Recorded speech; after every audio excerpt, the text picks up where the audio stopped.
안녕하십니까. 오늘 사회를 맡은 서울시 사회적 경제 담당관 강선섭입니다. 인사드리겠습니다.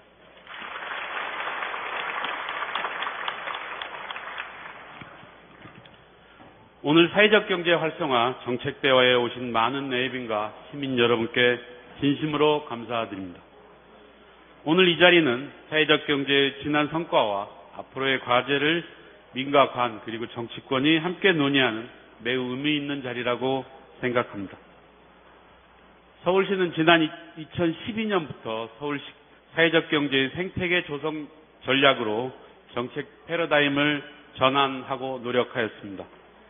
오늘 이 자리를 통해 그간의 서울시 사회적 경제의 성과와 과제를 공유하며 생태계 조성 전략의 발전 방향을 기업이 많이 늘었습니다. 4배 정도 이상 늘어서 3,000개 이상의 사회적 경제 조직들이 일하면서 서울 시민들에게 18,000개 가까운 일자리를 만들어내고 있습니다. 그리고 그 매출도 한 2배 이상 성장을 하는 그런 성과를 보여주시고 계십니다. 넘겨주시겠어요? 과거의 중앙정부에서는 사실 개별 기업에 대한 지원을 통해서 한번 생존해보자라는 전략을 썼었고, 많은 사회적 경제가 성공한 도시에서는 사실 생존 가능한 생태계, 어떤 기반이 되는 기둥을 세웁니다. 저희도 서울형 기둥을 4가지로 만들었습니다. 사람이 커야 된다.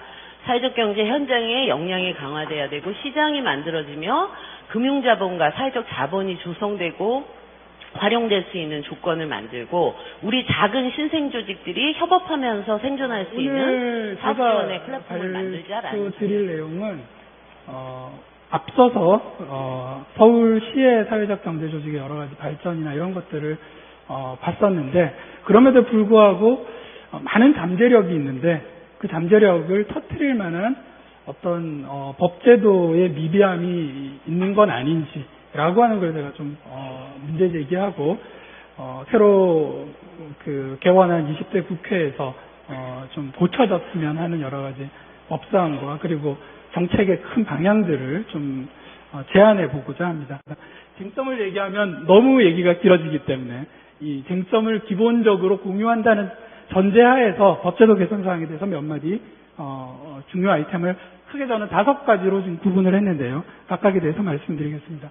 첫 번째는 사회적 경제 기본법 제정이라고 하는 과제입니다. 19대 국회에서 한번 크게 논의가 됐고, 여야의 어느 정도의 공감대는 형성되었지만 실제로 법 시행으로 이루어지는 못했습니다. 왜 사회적 경제 기본법이 제정되어야 되느냐?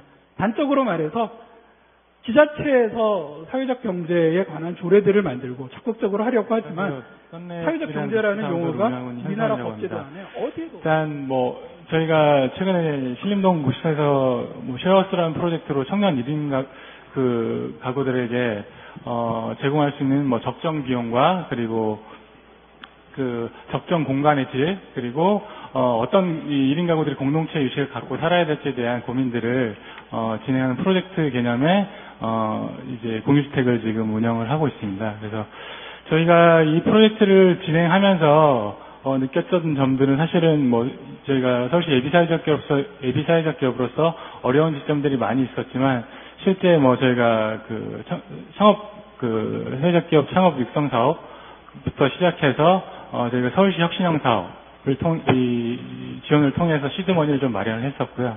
그리고 그에 연계된 한국사회투자의 사회투자기금을 통해서 사실은 이 공유주택을 만드는 과정상에서 사실은 저희 청년기업가들이 사실 기본적으로 얼마나 많은 시드머니를 가질 수 있겠습니까? 열정과 어떤 에너지를 가지고 사실은 실행을 할 수 있었고, 어쨌든 그런 밑바탕에 어떤 이런 지원 사업이라든지 어떤 정책들이 좀 있었기 때문에 우선 저희 삼각산 협동조합을 대표해서 나오기도 했지만, 사실은 전체적인 서울시 내 학교 협동조합들 대표해서 나왔다고 생각을 하고 있습니다. 우선 저희 학교 협동조합들은 이제 학생들의 안전한 먹거리, 그리고 학생들의 올바른 경제관념 및 경영에 대한 교육들을 힘을 쓰고 있습니다.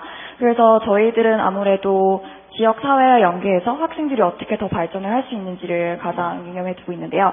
저희가 하는 활동들 중에서는 거의 학생들이 주도적으로 할 수 있는 활동들을 많이 하고 있어요. 그래서 이제 저희 학교 학생들한테 협동조합에서 이제 창업을 할 수 있는 기회를 제공할 수 있는 스타트업 페스티벌이라던가 아니면 이제 미술의 불평등을 해소할 수 있는 그런 아트페어라던가 아니면 저희끼리도 매점의 사업을 구상해 보기도 하고 그리고 친구들에게 이제 안전한 먹거리에서 소구를 할 수 있기 위해서 여러 가지 수업들을 하고 있고요.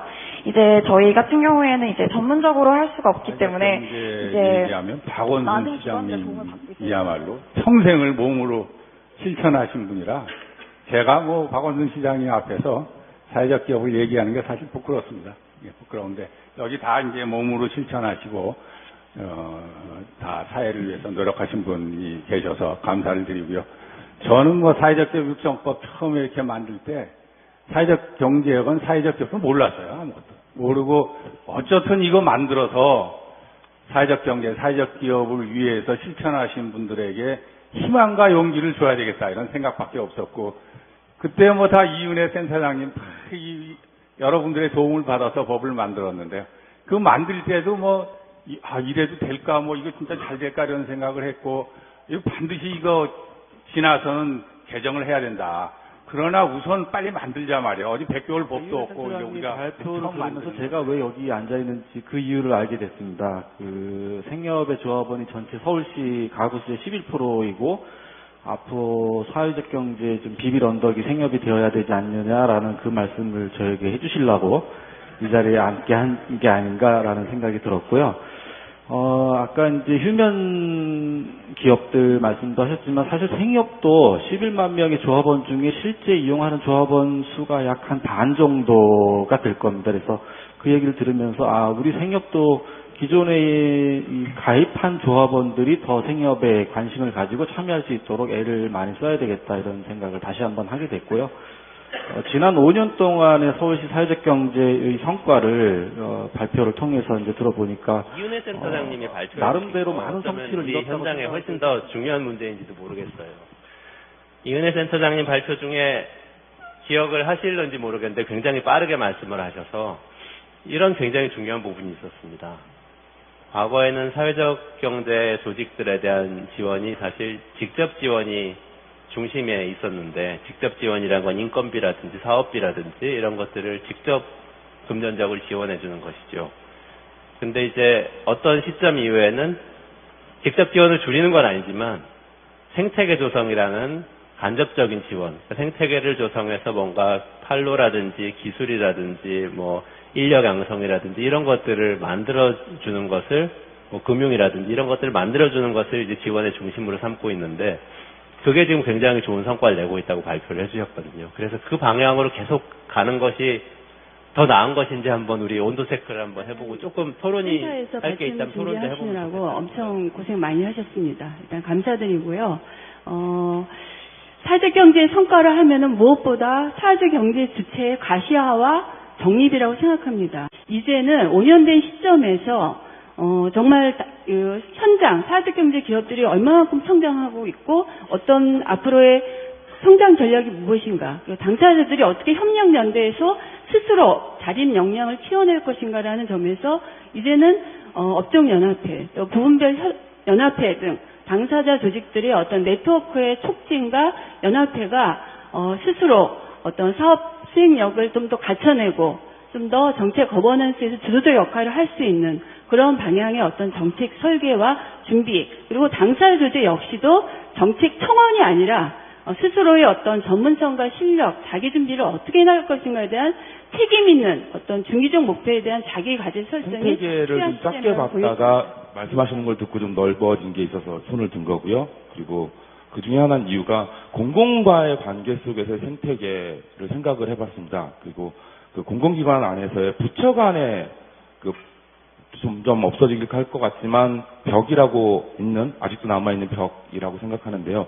그러니까 예를 들면 최근에 서울시가 예술 분야의 예술인 일자리 지원 혹은 예술인 복지회에서 주거 관련한 것들을 집을 얼마나 짓겠다 뭐 이런 것들을 발표했는데 그 일들을 하고 있는 사회적 경제 조직들이 상당히 많음에도 불구하고 연결되지 않고 있다라는 것들이 저에게도 답답함으로 와 있는 게 하나 있었습니다. 이런 것들이 이제 지금 시에서 얼마나 계시는지 모르겠지만 시 내부에서 좀 이야기들이 오고 갔으면 좋겠다라는 생각이 좀 들고요. 그것이 더 나아가면 중앙정부의 부처 간에서도 좀 이런 것들이 이야기돼서 사회적 경제가 그런 부분들을 해결하는 중심이 되고 바탕이 되었으면 좋겠다라는 생각이 네, 이것이 정말 중요한 선택이 우리 아닐까. 이원재 기획이사님께서 직접 지원이냐 간접 지원이냐 그래서 그렇게 문제를 단순하게 요약을 하면 인건비 지원은 악의 축인가? 그런 생각이 들 수 있어서 인건비 지원을 그럼 어떻게 할 거냐라는 것에 대해서 좀 고민이 조금 더 필요하다라고 생각이 들어서 제가 발언 기회를 요청을 드렸고요. 일종의 그런 것 같습니다. 인건비 지원 안에 사실은 두 가지가 섞여 있는데요. 중앙정부에서는 50% 이상을 취약계층을 고용해야 된다라고 해서 취약계층에 관한 일자리를 제공하는 역할이 있고, 그 다음에 이제 남는 부분은 일반인도 채용할 수 있다 그래서 기업의 초기 창업을 도와주는 그런 이제 인력 지원 이런 게 두 가지가 섞여 있어요.